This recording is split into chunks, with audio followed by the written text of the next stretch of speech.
Welcome back, everyone. I am the Depressed Dio, and this is Langrisser Mobile Apex Season 13, I think.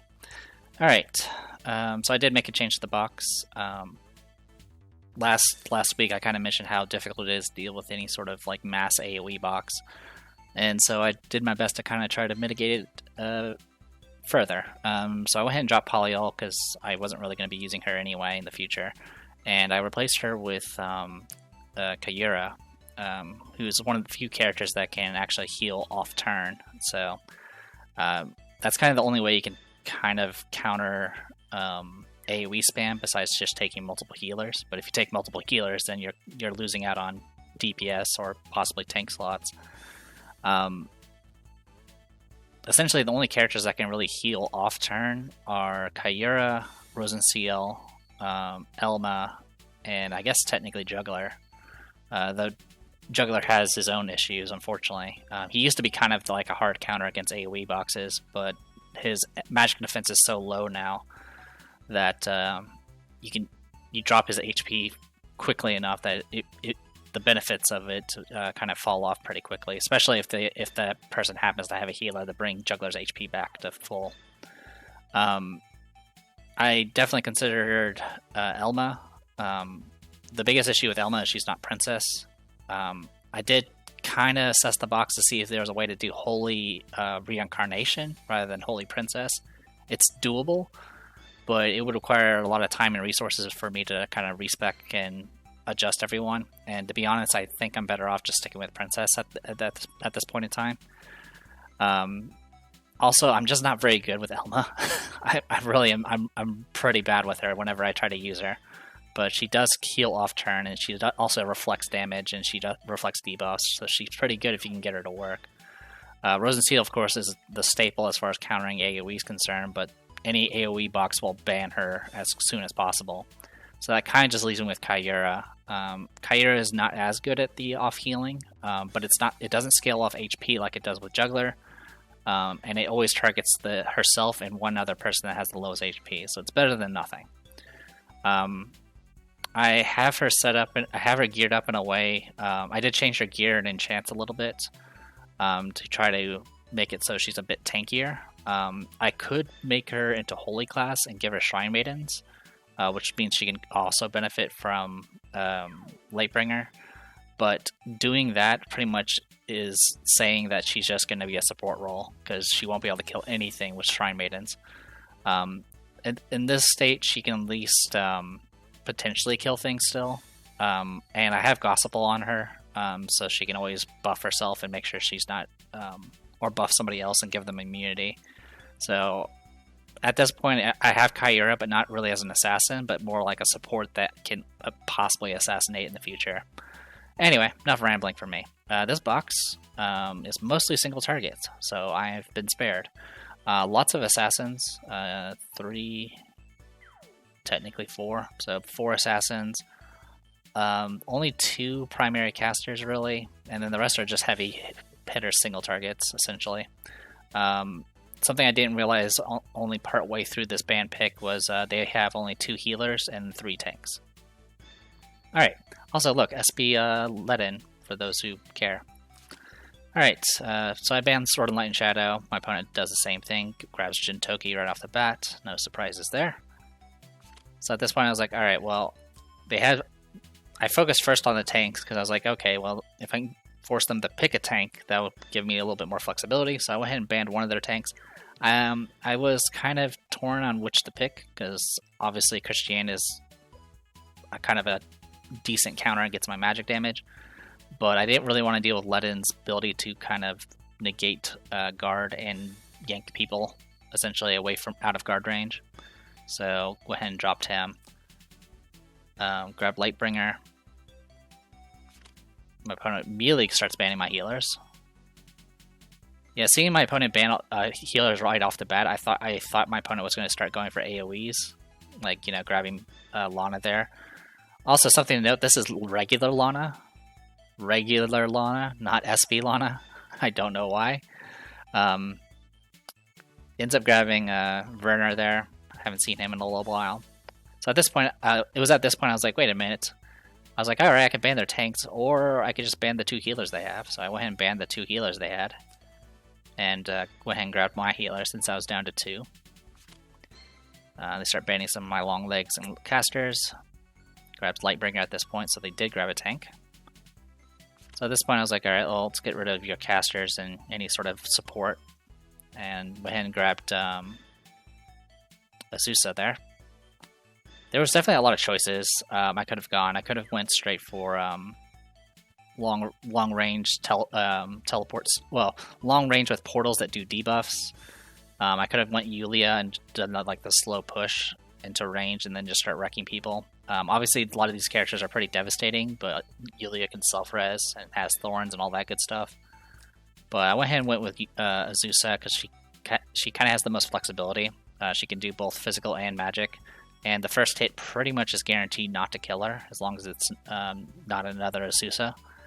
So she can kind of tank a hit if needed. My opponent did grab Lana. At this point, I thought this was like long-range caster Lana.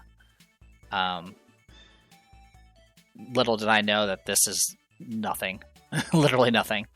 Went ahead and got rid of the remaining assassins.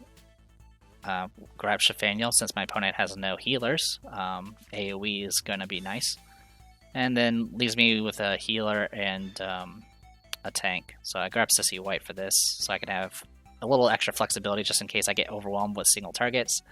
Also gives me an act again to take advantage of Shafaniel's AoEs. And my opponent, of course, takes SPL in. So I'll look at my stuff first. There's not really much to point out. So yeah, Demolish, 3C, Shafaniel with Shrine Maidens. There wasn't really many troop choices that I can really take advantage of here. Obviously, Jintoki is infantry, so is Werner there. And then, of course, got Elwyn. So one way or the other, I was going to be exposed to some sort of disadvantage. Unless I took Holy Troops, which, to be honest, Holy Troops wouldn't have been bad because I would have lost out on the reduced magic damage. But as you can see, my opponent's mostly physical anyway, so it's not the end of the world. But I stuck with Phalanxes anyway. She just needs to stay alive long enough for me to kill everything, so it's not a big deal. Standard kit for Azusa here with Fighting Monks. We got Sophia here with heals. Sissy White with heals. Honestly, I could have taken something other than Mass Heal, but this was just in case the turn order was against me, which I guess is now the time to point out that this Lana, not only is she not SP class, she's not built. Like, literally, she's not built. 753 int. To put it in perspective, both my healers have 1,000. In fact, I don't even think she has gear. So I don't really know the thought process here. I don't know if this was just like a scare, which she's not ban bait because Lana is not really isn't really a priority ban. My only guess was that she's just going to be used as a sacrifice for Jintoki, so he can activate his act again in his Super Saiyan form. But honestly, if that's the case, I mean, Lana could have brought a summon. I think she has access to summons. Or she could have, or my opponent could have brought literally anyone else. I mean, literally, if you're going to use a character purely just to trigger Jintoki, you may as well build them. Or at least bring a character that can bring sacrificial pawns. So, like I said, I don't really know what was going on here. The only things that are built are the troops, somewhat. Yeah, the troops are okay. Not great, but they're okay. Yeah. So, anyway. Jintoki here did not bring the line AoE, which is something I didn't actually notice while playing. I was assuming it's almost an assumption that Jintoki would just bring all of his exclusive skills. In this case, he brought his sugar intake, he brought his 3C, but he didn't bring his little scooter AoE thing. Instead brought Air Slash, which is great because that means I can't be pushed around. Elwyn here, standard kit for the most part, and then Lightbringer, Phalanxes did bring Strengthen, which is probably good since there's nothing to actually buff Jintoki here. And then Werner here is mostly the standard stuff. Anyway, I did go Faceless, didn't bring Temple, or was it Temple Guards or whatever they're called? Or State Guards. So yeah, right off the bat, my opponent opens by buffing Jintoki, which Jintoki's not going to be in range anyway. I do not care what stance Werner takes, because I'm just going to kill him with AoEs. Yeah. So right now I'm at the edge of Elvin's range. He did bring Cav, so he does move 4 spaces with his move again. And now I went ahead and brought my kind of push forward here. I mean, it's a standard tank push stuff here. There's not much really to say. 1, 2, 3. Yeah, so right now I'm in range of Elwyn, but with 3 stacks, and so if you had to reapply buffs, I'm not really that concerned about it. I'm just kind of trying to bait to see what my opponent does at this point. And until I start actually doing damage, Jintoki doesn't have any stacks. Yeah, Breeze proc. So yeah, I'm just kind of shifting down, staying just out of range. Again, I don't know what stance is being taken. I'm assuming it's offensive because he's too close to everyone else. And just start shifting down. So yeah, the main thing here. So I went and got a Lancer up. I had plenty of coins to play around with.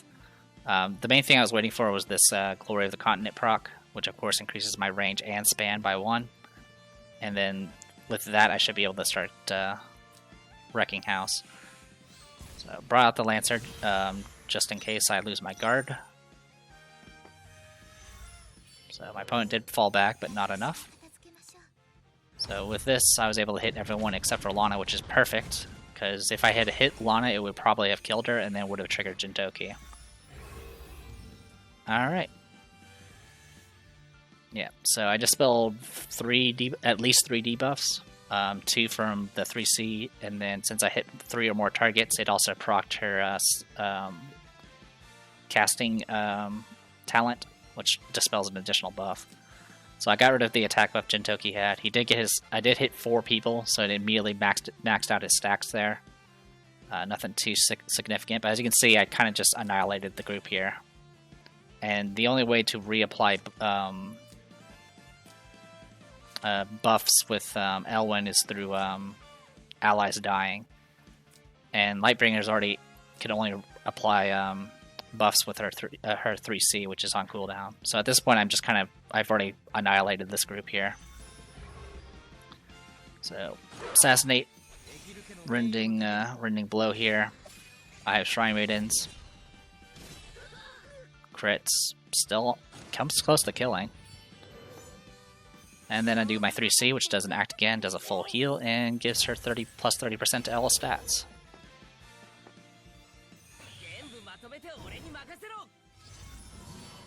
Alright, Reign of Glory. He only moved 2 steps here, so he doesn't even get first strike.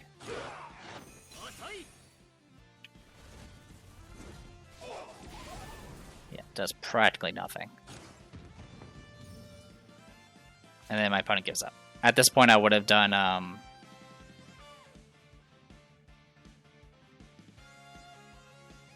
at this point I would have done Demolish, and I would have killed at least Werner, possibly Jintoki as well. So yeah, sorry it's a little short match. I've been rather busy, so I've been just trying to get everything caught up. But yeah, we'll gradually start making our way through Silver 1 as usual, and then hopefully get to Gold 3, get our skin, and call it a season like usual. I don't think anything else is... Oh, I guess one thing that has happened recently, the recent update, is there's been... Well, besides the Great Train Robbery, is there's actually been new Ragnarok Realms, which I have yet to touch. I don't really care about them anymore, to be honest. I kind of just try to do them just to get the Polaris gifts, so I can get the Twilight Auroras. But other than that, I kind of just wait until the cheese strats come, and then I just do them then. But that's pretty much it for right now. Besides that, I'm just kind of preparing for... the next banner. I think I will end up using both characters to change things up, and once I have both those characters, I'll have a little bit more flexibility as far as factions, as well as band pick options as well, since one of them can actually pseudo physical tank, which is kind of nice. But until then, I am the Depressed Hero. This was Langrisser Mobile Apex Season 13. See you guys later.